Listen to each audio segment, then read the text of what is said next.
LeBron James in a Sixers jersey, say that out loud. Does it feel like a guaranteed fifth reign, or does it feel like a ticking time bomb? Because on paper, Philadelphia just built the most terrifying starting five since the KD Warriors. But paper doesn't play defense, and paper doesn't stay healthy. Welcome back to Sideline Story. I'm Yang alongside my sharp-eyed co-hosts Tian Yu and Brandon Yates. Today, we're breaking down that blockbuster Philly signing. If you're loving the takes, hit that subscribe button so you never miss an episode. Drop a comment below. Is LeBron the missing piece or the breaking point for the Sixers? We will read the best responses. So let's get into it. The NBA landscape just experienced a major shift with LeBron James heading to the Philadelphia 76ers. Beyond the shock value of that decision, let's unpack the basketball fit. Tian Yu, how do you see this working? I mean, with Joel Embiid bounding the paint, Jalen Brown providing the firepower, and Tyrese Maxey emerging as a shot creator, how will LeBron fit into this squad? Well, yeah, I think the biggest message from LeBron joining the Sixers is that LeBron himself actually believes that he can win another championship. Yeah. I mean, he signed a 2-year contract worth $8 million.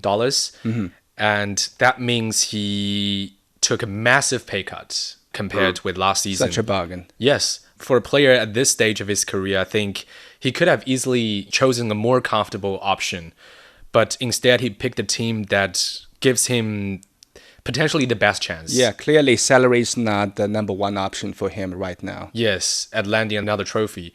And yeah, I think Philadelphia makes a lot of sense for him because, now we all know LeBron is no longer the guy who needs the ball every possession. He's no longer the guy who creates everything on himself. I mean, he's still an elite player, but his role has changed. He's becoming more of a connector on the court now.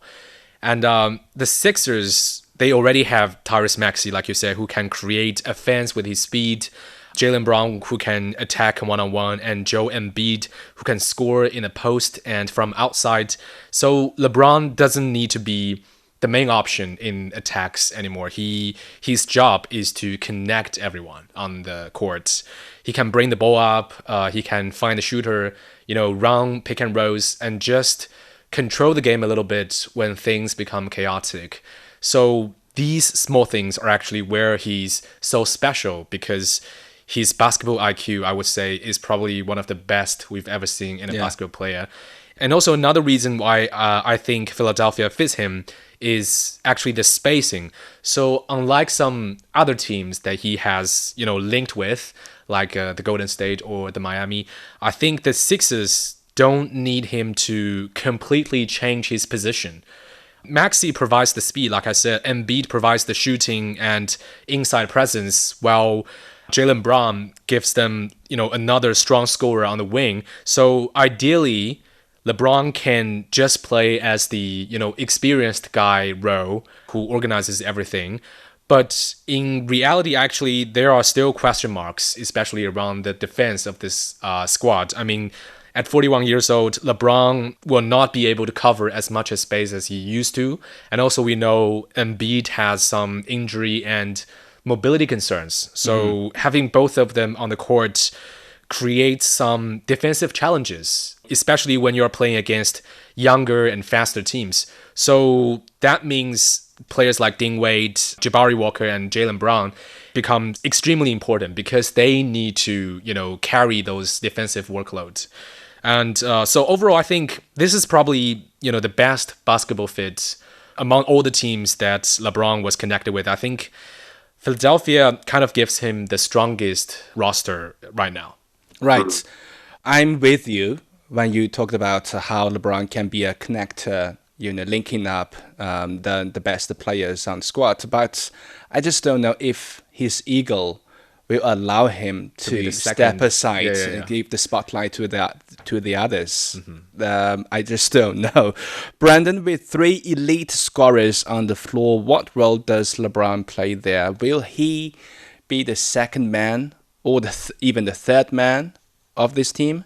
I think he's going to play a role of a connector. I think he's going to be identified as potentially the glue that kind of tries to get all of these stars to sort of gel and move together. And I think that, with his experience and, what he still offers, in terms of offense, I think he really can be an exciting addition to this roster. I mean, look, I think the likes of Brown and Maxey and a couple of the other guys in the squad, I think they might be a little bit concerned because I think that, like Tian, you mentioned, they're going to have to do a lot of running up and down the court to try and cover for obviously the aging LeBron James and as we've already mentioned, the sort of mobility difficulty facing Joel Embiid. But that being said, when they are going forward, everything that they have to offer, I think they're also going to be a very difficult team to stop from scoring more points than you. So yeah, I think it's going to be interesting to see what sort of role he plays. I think that he's taken a lot of time to think before making this move, and I think everyone else within the roster is going to be very excited about the move as well. And Yang Guang, I think the ego concern I think is definitely justified, but I also think at this point in his career where he maybe has, I mean, we keep saying he has a year left, but let's just to be on the safer side, let's say he sticks around for another 2 years, and sees out his contract. And considering the fact that he's taken such a massive pay cut, I think that his number one goal is to get one more ring before he retires, right? So I think that he's also, a smart guy. I think he also has really smart and ambitious coaching staff and players around him. And I think everybody, including himself, will be aware of what will be his best role to fulfill within this team. And I think with that mindset, I think that he can be a very useful addition to an incredibly stacked squad. I mean, I'm a massive Jalen Brown fan. Even though he said he was a bit disappointed with the move, I think he is still very excited and now realizes, I'm sure he was very shocked by the trade. But I think that he also realizes that he is in a very powerful position now to get another ring with a new franchise. Of course, we know what Maxey can do, and Joel Embiid, when he's fully fit, is also still one of the most elite players in the league. So I think that it's a very exciting time for the 76ers, and I think that they've gotten this incredible squad together. I think the only concerns will be defense, like we've already mentioned, and potentially maybe squad depth. I think that if one or two of these guys gets injured, I don't know what the rest of the squad is capable of doing in terms of stepping up. So I think that's also going to be very important. But I also think that's where someone like LeBron James, Brown, Embiid in particular can help. I think their experience and abilities will also make the entire squad become better. Yeah. I mean, LeBron with a 2-year, $8 million contract is a total robbery. Yeah. There's no better deal than this. But the problem with the Philly side is that I think there's just one basketball, and so there are too many ball-dominating players. I mean, Embiid, Maxey, and Brown already sounds like there's little to share. I mean, none of them is known for off-ball plays. Now with LeBron, it sounds too crowded to me. I don't see many supporting players or role players on this squad that would be willing to, camp in the corner or do the dirty work. It looks very fancy on paper, but it's not really an organic roster, if it makes sense. And I can imagine LeBron James would play more as a point guard role with the team. That's where the squad is lacking. Yeah. But I just think he won't be content with just that. I mean, that's maybe. LeBron. He's never played as number 2 star throughout his career. But that roster alone, I mean, adding LeBron to Embiid, Brown, and Maxey still sounds absolutely luxurious. Yeah. It's like a video game starting 5. Tianyu, what is your realistic optimism level for this squad? Can they actually convert this talent into a deep run, say next June? Yeah, I think, like you said, we're talking about a dreamlike lineup. Aside from the big name players, you've also got talented players like Dean Wade supporting them. So yeah, they're basically stars everywhere. But we've seen so many times in NBA history that talent alone doesn't convert into, real championships and real success. So I think for Philadelphia, the biggest question is obviously not their offense. I think offensively, they actually fit better than most people expect. Yeah, offensively, they don't even need a coach. Yeah, they've got so many talented scorers. Like we all agreed, I think, the bigger concern is still health and defense. I think Embiid's health is obviously the biggest factor. if he can stay healthy for the playoffs, I would say Philadelphia can play at a completely different level. So yeah, in fact, I wouldn't be surprised if the managers will be managing his minutes carefully in the regular season so that he can be ready for the playoffs. And also talking about the situation without Embiid in the regular season, I think this without Embiid, even without him, the team is still very athletic. I mean, you've got Maxey, LeBron, and Jalen Brown. They're all excellent transition players. So they can still win a lot of regular season games with speed and ease. But in the playoffs, you're going to need some size and stability. And that's where Embiid matters a lot. Also, the other question, like we said, is chemistry in the locker room. I mean, this is suddenly a very different team from before. Maxey, he has kind of become the face of this team over the years, and now you've brought in LeBron and Jalen Brown. But the good thing I would say about that squad is all three stars, namely Embiid, LeBron, and Brown, they all have something to prove. I mean, like Brandon said, I think that the biggest priority for LeBron right now is to get another ring. And Jalen Brown, he wants to prove that Boston made the wrong decision about him. And Embiid probably wants to prove that he can still lead a championship team. Yeah, this is my team. Yeah, so I think the motivation is there for them. And for me, I think the Sixers definitely have a realistic path to the finals. They might not be the safest, championship pick because of, there are still health concerns, but I would say their ceiling is extremely high with that squad. Right. Let's just say everything clicks for Philly on and off the field. They can maximize the star power on paper, but just look at what they are going to face. The Eastern Conference is no easy game anymore. Yeah. I mean, Boston is still lurking. I mean, Cleveland has two very good guards. Washington has 3 number 1 draft pick players plus Trae Young. Detroit still wants to top the regular season. Yeah. And Miami now has Antetokounmpo. And the team I haven't mentioned, the New York Knicks, the defending champions. So with these opponents, I really don't see Philly top the regular season. Even in the playoffs, they will have a lot 50-50 battles to conquer. So I'm not sure if they will compete for the championship in June or not, but they are far from a guaranteed champion. Yes. Brandon, when we put this Philly team in the Eastern Conference, like I said, so many opponents, quality opponents, where do you slot them? Is anything less than an NBA championship considered a catastrophic failure for this group? I think for the players that have joined this group, I think anything less than that would be a catastrophic failure. But I also think that, like you've said, the Eastern Conference is runs so deep, and, with all of these trades that have been made and the improvements to squads and having the defending champions and then the past champions in Boston, and, just the amount of depth in the East is just absolutely crazy. And I think that's why the 76ers have made these blockbuster moves. I think they're hoping to gain success as quickly as possible, and I also think that they've done everything that they can to compete.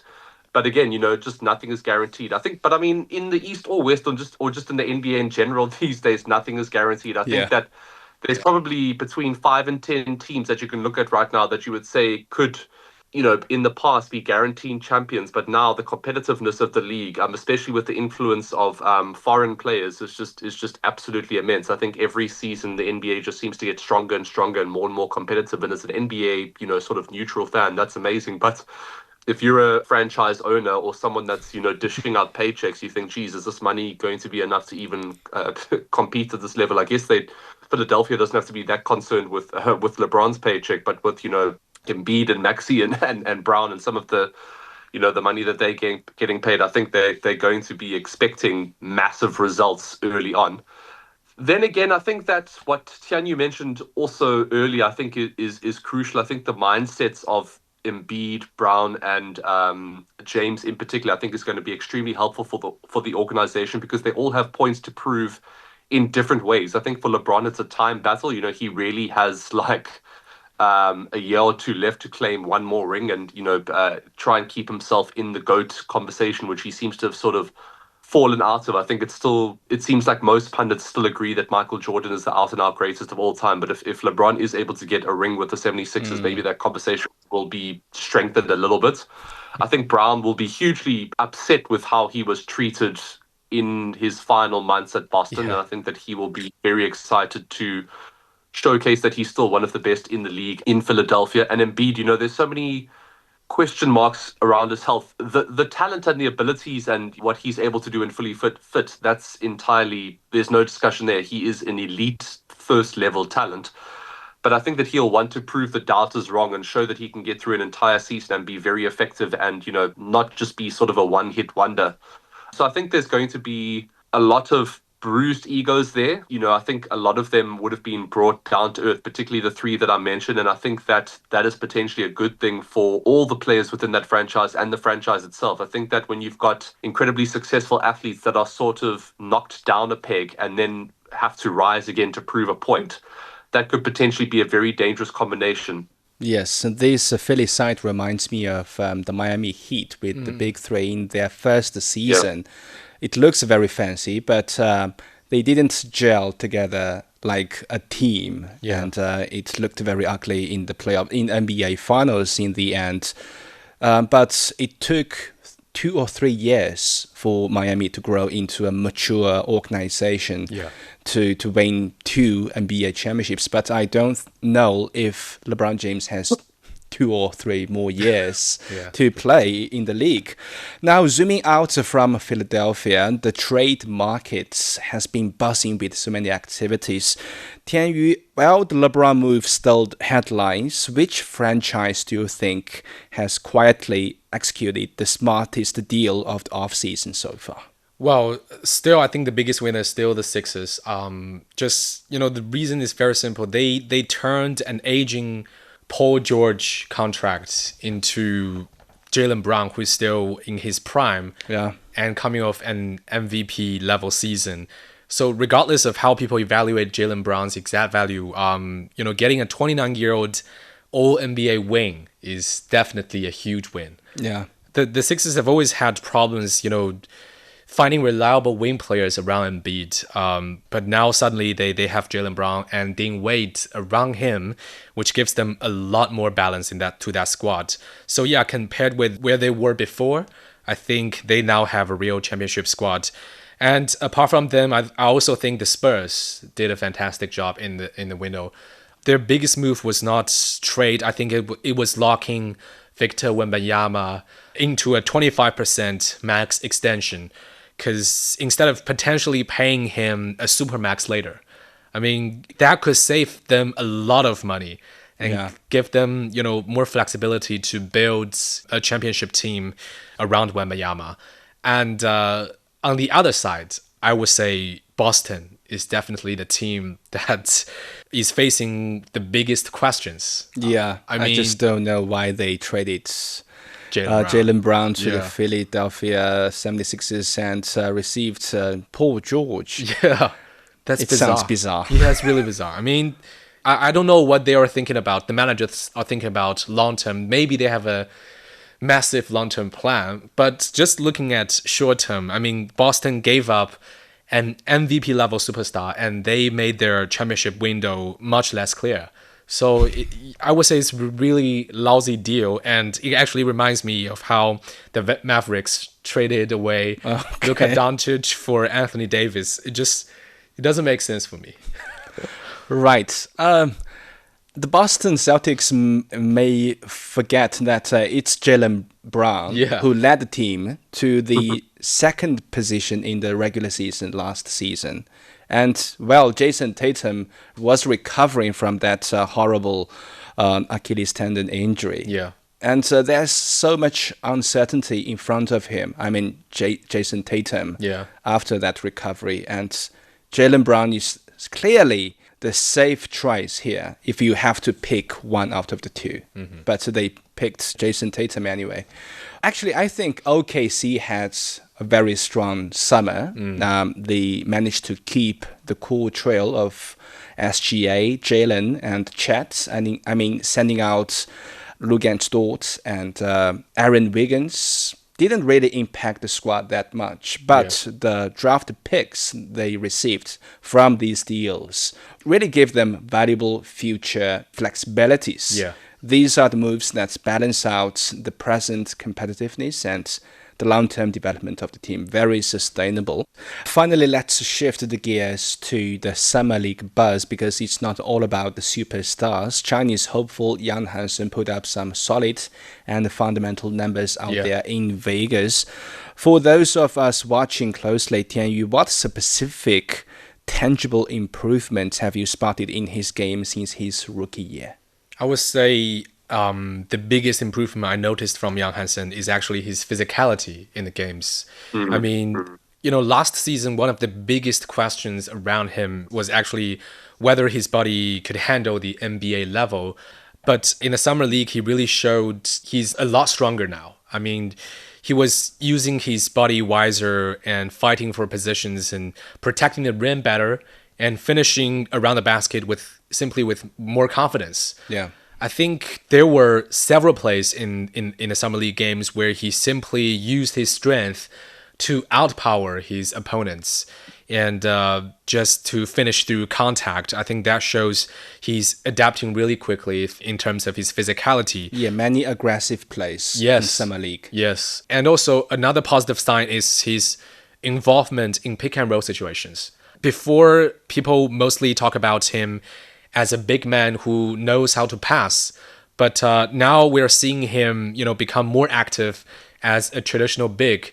He's kind of more active in setting screens, changing positions with his teammates, making smarter cuts, and just simply understanding how to move without the ball.